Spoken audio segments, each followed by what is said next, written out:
The Bible says that when Moses arrived in Egypt to deliver them, he said, all came out. Come on, say all. All came out. I often wonder if some were tempted to stay. Sometimes God has opened the prisons, but we have refused to step out into our freedom. Sometimes God has set us free, but we have chosen to remain in the place of bondage.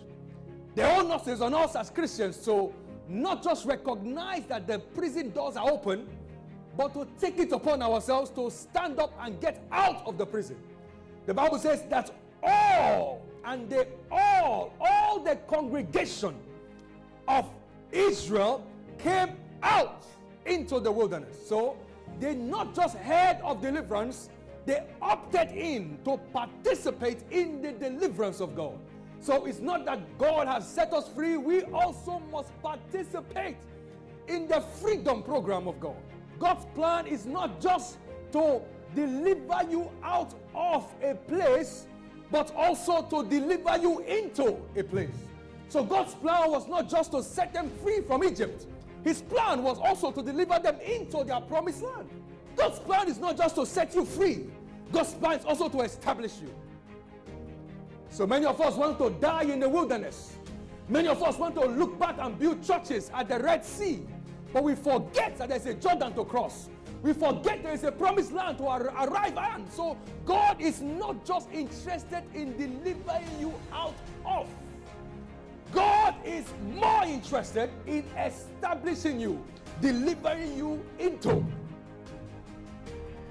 Because to be liberated is one thing, to be established is another. Can I say this? Many Christians are free but are yet to be established. Can I say many Christians are liberated but they are yet to be established? Many have been delivered from but are not yet being delivered into.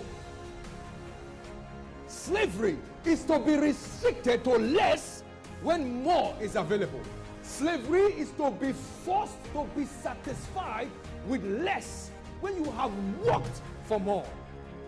Have you ever heard you walk like an elephant, you eat like an ant? Slavery is to be forced to be satisfied with less when you have worked for more. I saw in verse 3 a very powerful and provoking image in my spirit. The Bible says that they said that in Egypt, listen with your spirit. Don't think about the Israelites, think about yourself. The Bible says that they said in Egypt, we sat, and I was so wholly angered by what I saw. I began to pray. May God deliver us all from every form of slavery. May God deliver us all from every form of bondage. The Bible says they sat by the meat pots. And actually, I say we sat by the pots of meat. But yet, we ate bread. We sat by the meat pot, but yet we ate bread until we were full. We were sitting by the meat pot, but yet we were eating bread.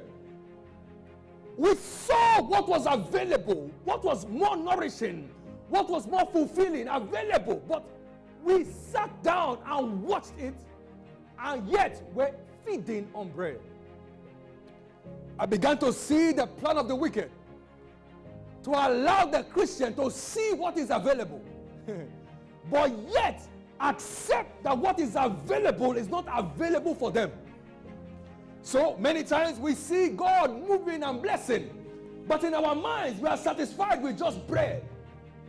Meanwhile, we are sitting by the meat pot. Many times in your workplace, you are sitting by the meat pot, and yet you are feeding on bread and crumbs, and you are satisfied by the breadcrumbs. That is the spirit of bondage.